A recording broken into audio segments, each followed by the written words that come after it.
সম্মানিত দেশবাসী, আমি cancer specialist doctor SM. Sarwar. বিশেষ করে আপনারা জানেন যে সারা ওয়ার্ল্ডের ডাক্তারদের বক্তব্য হলো ক্যান্সার হলে আনসার নেই, ক্যান্সার হলে একটি মরণবিধি, ক্যান্সার হলে চিকিৎসা করতে করতে মৃত্যু হয় এবং চিকিৎসা প্রতি মাসে কয়েক লক্ষ টাকা প্রয়োজন হয়।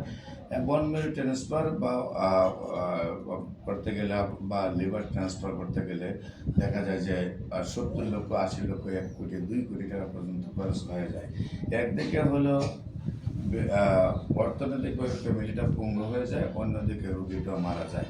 সারা ওয়ার্ল্ডের ডাক্তাররা বলেন যে ক্যান্সার হলে একটি মরণবিধি। বিশেষ করে ক্যান্সার, কিডনি, থ্যালাসেমিয়া, এইডস, এই 4টি রোগের কোনো চিকিৎসা নেই। সেই 4টি রোগের চিকিৎসা ব্যয়বহুল এবং সেই চিকিৎসা করতে করতেই মারা যায়। কিন্তু আমরা বলে থাকি ক্যান্সার, কিডনি, থ্যালাসেমিয়া, এইডস এই 4টি রোগ মরণবিধি নয়, সম্পূর্ণরূপে সুস্থ হয়। বিশেষ করে ক্যান্সার গবেষক অধ্যক্ষ doctor SM. Sarwar YouTube, Facebook, Google, TikTok, ইনস্টাগ্রামে সার্চ করলে 5,500-এর ঊর্ধ্বে রোগীর সাক্ষাৎকার পাবেন যারা সুন্দরভাবে সুস্থ হয়েছেন। বিশেষ করে আমরা আজকেও আপনাদেরকে একজন রোগীর সাক্ষাৎকার নিচ্ছি যিনি সুন্দরভাবে সুস্থ হয়েছেন। বিশেষ করে আপনার নাম কি?